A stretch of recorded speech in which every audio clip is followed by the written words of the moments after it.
warahmatullahi wabarakatuh. Dan selamat siang Bapak Ibu dan teman-teman sekalian. Pada kesempatan hari ini saya akan berbincang tentang energi. Narasumber saya hari ini adalah ayah saya sendiri dan reporternya adalah saya. Saya akan memanggilkan narasumbernya. Selamat siang, Pak. Halo, selamat siang. Gimana kabarnya? Baik, ayo silakan duduk. Terima kasih. Saya ingin menanyakan beberapa hal tentang energi. Ya, Karena kita bicara tentang energi, maka apa yang dimaksud dengan energi itu? energi itu definisinya merupakan suatu kemampuan untuk melakukan usaha. Di dalam energi itu ada dua unsur, yaitu usaha dan gerakan. Energi juga sering disebut dengan tenaga. Nah, di dalam hukum fisika atau ilmu pengetahuan, energi itu tidak dapat diciptakan dan tidak dapat dihilangkan. Tetapi energi itu dapat diubah bentuknya dari satu bentuk ke bentuk yang lain. Nah, itu kadang disebut dengan hukum kekekalan energi. Itu yang dimaksud dengan energi. Contoh beberapa energi yang ada di sekitar kita itu apa? Energi di sekitar kita, karena kita hidup ini butuh energi, tentu kita tidak bisa lepas di sekitar kita dengan kebutuhan akan energi tersebut. Contohnya misalnya saat kita nonton TV itu hidup, kemudian kita hidupkan kipas angin, kemudian kita hidupkan lampu, itu TV, kipas angin, dan lampu itu kan butuh energi, yaitu energi listrik. Jadi kalau kipas angin itu energi listrik diubah menjadi energi gerak. Kemudian contoh lain energi adalah saat kita berjalan. Kita jalan dengan kaki kita itu juga butuh energi gerak dari otot-otot kita. Energi yang kita peroleh itu, kalau kita manusia itu diperoleh dari makanan. Makanya kita kalau makan makanan yang sehat dan bergizi, tentu kita kuat dan energi kita besar. Contoh lain energi di sekitar kita adalah penggunaan mobil ataupun sepeda motor. Mobil atau sepeda dan sepeda motor itu bisa bergerak, itu juga butuh energi. Sumber energinya adalah bahan bakar. Umumnya mobil dan motor itu menggunakan bahan bakar bensin. Nah, itu contoh-contoh energi yang kita butuhkan yang ada di sekitar kita.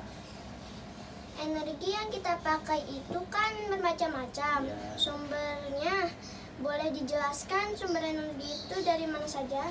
Sumber energi secara umum, sumber energi itu dapat dibagi menjadi dua macam. Yang pertama adalah energi yang tidak dapat diperbaharui, atau ini sering disebut dengan sumber energi fosil. Dan satu lagi adalah energi yang dapat diperbaharui. Nah, ini umumnya juga disebut dengan energi alternatif. Gitu. Jadi ada dua itu energi. Boleh dijelaskan mengenai sumber energi yang tidak dapat diperbaharui?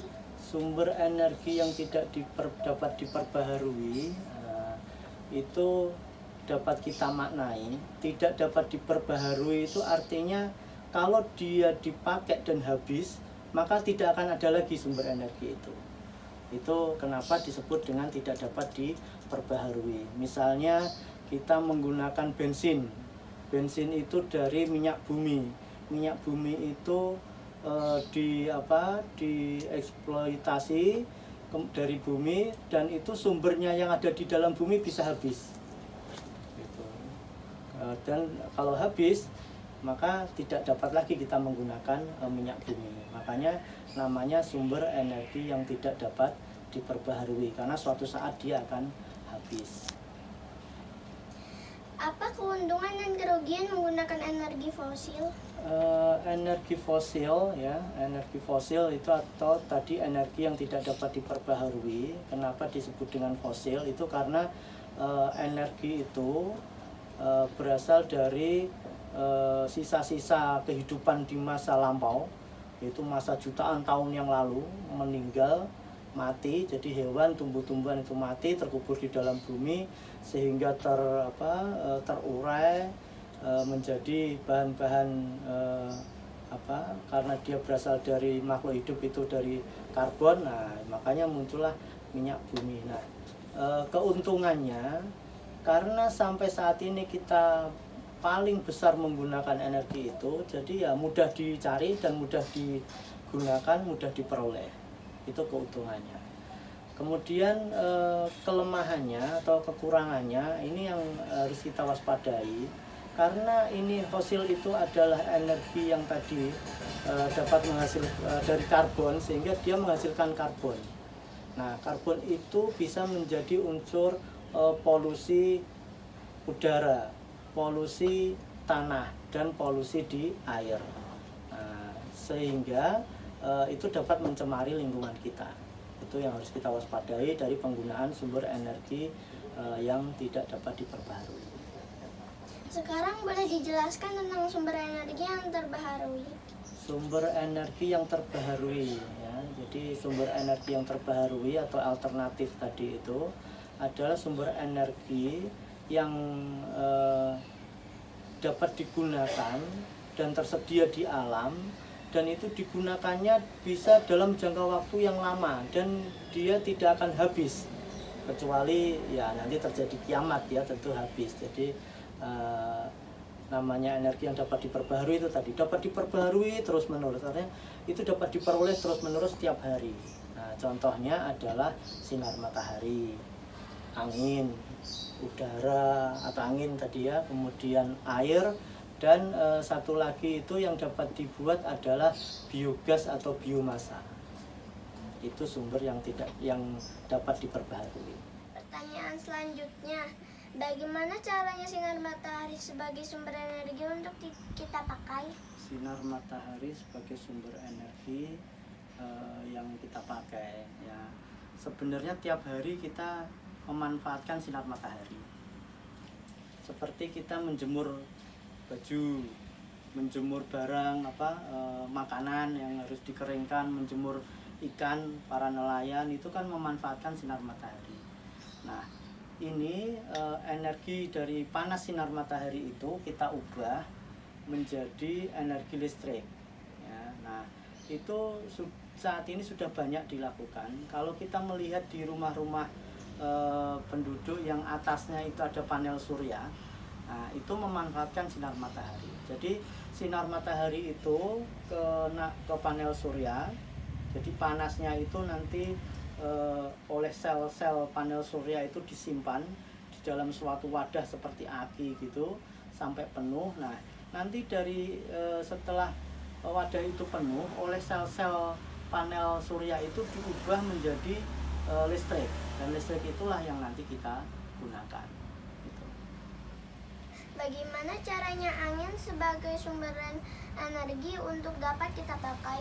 Angin, nah, angin juga gitu.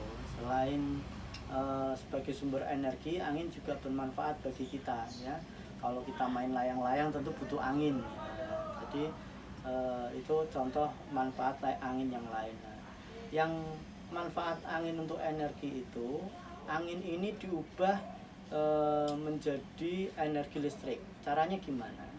Jadi di suatu daerah yang anginnya kencang itu kita pasang kayak baling-baling atau kincir angin.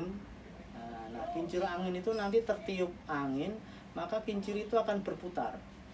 Nah, setelah kincir itu berputar, kemudian dihubungkan dengan suatu kayak roda gigi gitu. Nah, roda gigi itu akan berputar untuk mempercepat gerakan itu. Nah, dari roda gigi ini nanti disambung ke generator. Nah, generator inilah yang fungsinya sebagai pengubah dari energi gerak menjadi energi listrik. Kemudian setelah itu disalurkan ke rumah untuk digunakan listriknya untuk kebutuhan rumah kita. Kemudian bagaimana caranya air dapat digunakan sebagai sumber energi? Air, Pak. Ya, air sama ya, hampir sama ini. Air itu kalau terkumpul dalam jumlah besar atau dia mengalir dalam jumlah yang banyak, tentu aliran air ini atau arus air ini kan deras. Nah, di saluran air tadi itu, aliran air, kita pasang kincir air. Sehingga air itu menggerakkan kincir itu. Sama kayak angin tadi kan, digerakkan. Nah, ini digerakkan oleh air. Nah, kincir air ini nanti setelah bergerak kemudian disambung ke generator. Nah, generator itu kan tadi fungsinya mengubah energi gerak menjadi energi listrik, sehingga dari pergerakan kincir air kemudian masuk ke generator berubah menjadi energi geraknya diubah menjadi energi listrik, kemudian disalurkan ke rumah-rumah penduduk sebagai listrik yang digunakan. Nah, air ini sudah banyak digunakan karena kita ketahui di beberapa daerah itu ada namanya PLTA, pembangkit listrik tenaga air. Terakhir ini, bagaimana cara biogas dapat digunakan sebagai sumber energi? Ya, biogas ini contoh energi terbarukan yang terakhir ya, biogas. Nah, biogas itu kita peroleh dari makhluk hidup ya. Dia bisa berasal dari limbah ternak, kotoran-kotoran hewan, kemudian limbah pertanian, kemudian limbah-limbah dari hutan, ataupun dari sisa-sisa makanan. Nah, ada 4 berarti sumbernya ya. Nah, sisa makanan, limbah dan kotoran tadi itu dikumpulkan, kemudian dimasukkan ke dalam suatu drum atau wadah gitu, tabung. Nah, kemudian di situ dikasih bakteri pengurai, di mana akan diuraikan nanti setelah di dalam drum itu menjadi gas. Gas inilah nanti yang dialirkan ke dalam suatu wadah. Nah, di wadah itu nanti kayak seperti gas-gas yang kita pakai untuk masak itu. Nah, itu bisa dimanfaatkan untuk gas itu untuk masak ya, kompor, atau juga gas itu sebagai bahan bakar mesin generator, sehingga bisa diubah menjadi listrik. Sebagai penutup, apa kesimpulan dari pembicaraan kita kali ini tentang energi? Ya, saya ulangi lagi, energi itu penting bagi kita karena kita membutuhkan energi ya, dalam kehidupan kita sehari-hari. Nah, tadi energi itu ada 2, energi yang dapat diperbaharui dan energi yang tidak dapat diperbaharui. Nah, penggunaan energi ini kita harus bertanggung jawab. Artinya kita tidak semena-mena sesuka hati kita menggunakan energi itu untuk kebutuhan kita, tetapi kita harus memikirkan bagaimana kita menggunakan energi itu sesuai dengan kebutuhan kita.